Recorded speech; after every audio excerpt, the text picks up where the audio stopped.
Hey entrepreneurs, welcome back to the Cash Flow Debates. Today I'm going to be walking you through one of the biggest challenges I see entrepreneurs facing, and that is disillusionment. When you started a business, you probably thought you would have more freedom, time, and money, but it is in fact the opposite. So you're probably working harder than you ever thought you would, maybe making less than you hoped, and your stress is through the roof. And so I'm going to share with you a couple tips that I've learned throughout my career as an accountant and as a business owner that have helped me find some peace and some sort of sanctity amongst the chaos.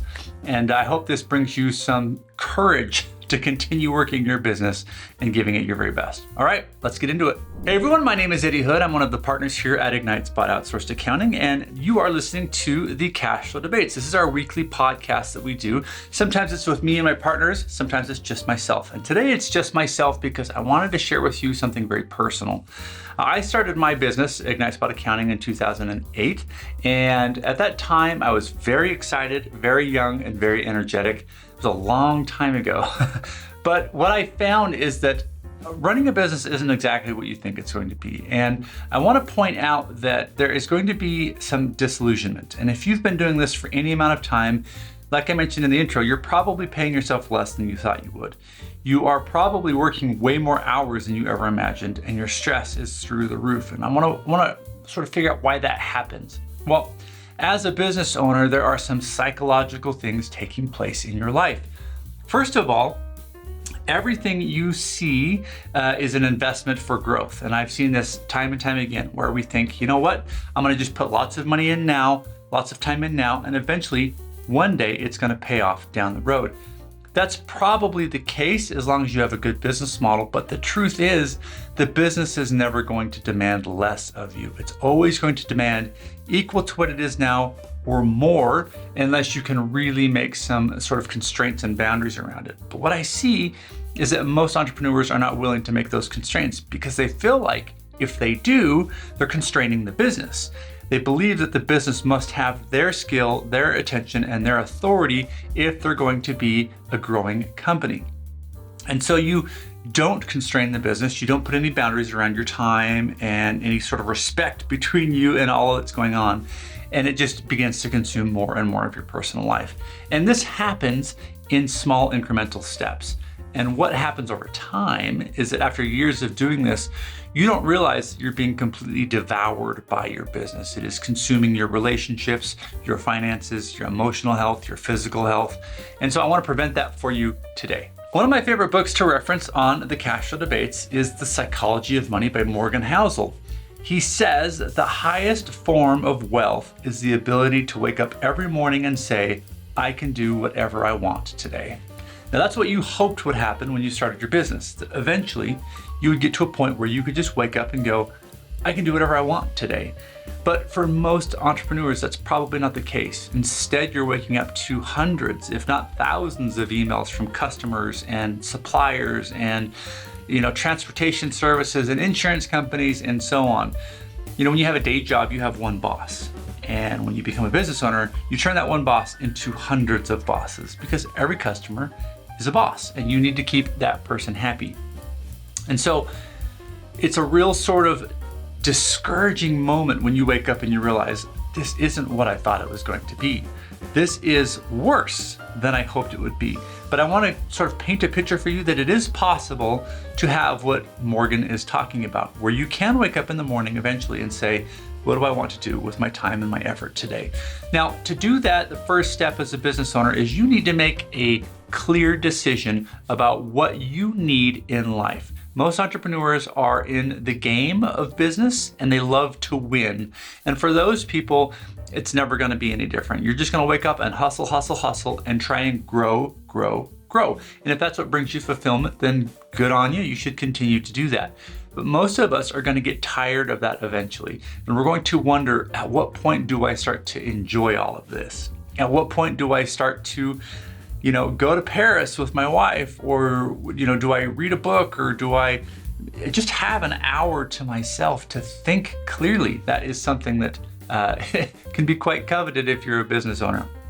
So you need to make the decision first and foremost when you are content in life, because being content is a really, really valuable thing. most of us have never made that decision. And so we're always wanting more, and we feel like having more will make us happier. But the truth is, you probably have learned this as you've grown. More money, more toys, more objects, more houses, more whatever don't really make you happy, because you got to work more and more and more to support all that stuff. So just make a decision first and foremost of where you're going to draw the line and what it means for you to be content. Okay, now that you know what it means to be content for you, maybe it's a specific salary range, maybe it's a certain lifestyle, whatever it is, you can begin to work backwards from that as a business owner and do some planning. Go meet with your CFO or your controller or whoever it is that helps you with your finances, and start with that end in mind. Say, you know what, this is the goal. This is where I'm trying to get to as a business owner and as a healthy business, because you don't want to be the kind of business owner that simply takes from the company and doesn't get anything in return. Those kinds of business owners are like leeches, and they just sort of, suck a company dry of all of its cash flow over time. You want to be able to add value still and make the business very efficient without you, so that you can have some free time. But let's consider this for just a minute. If you don't decide what that line is in your life, and you just figure one day you'll know it when you see it, you won't. You'll just keep waking up every morning and working. So start today by asking yourself, what does my life need to look like in order for me to feel like I've made it and I have enough?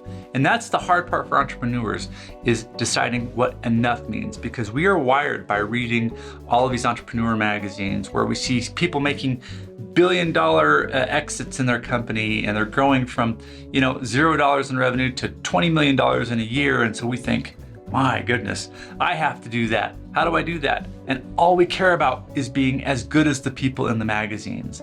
But that is the killer. I think it's probably, at least for me, more interesting to live a life that I'm in control of, that I have access to my time and my freedom, rather than being on the cover of Inc. magazine. Now, I'm not on the cover of Inc. magazine. I never have been, and I never will be, because I don't want to be. I want to be with my family. I want to have time in the morning. I want to wake up and say, what should I do with my time today? Okay, one last quote really quickly. This is from an author that I truly love. His name is Ralph Waldo Emerson. He is an American philosopher from the 19th century. I know we're going way back here, but he says in his essay, Self-Reliance, that the objection, this is a little heady, I know, I get it. I'll explain it, it's only one sentence. The objection to conforming to usages that have become dead to you is that it scatters your force. It loses your time and blurs the impression of your character. All he's saying is, when you begin to commit to all of these things that are unnecessary, you start to scatter your force. And this is what happens as a business owner.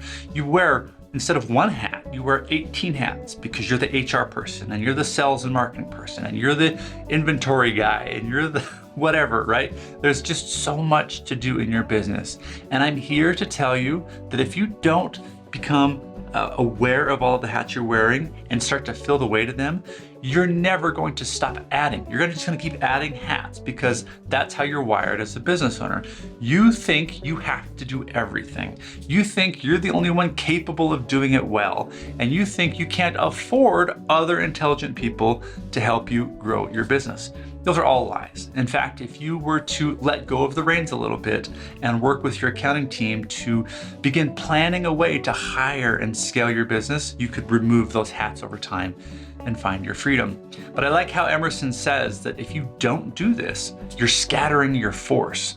And what he means by that is that instead of being really focused and doing something really well, you've got all of your fingers in everything, and you're giving 5% here and 6% there, and you're not doing great at any of it. You're just present in all of the buckets. And that is not a good way to run a business.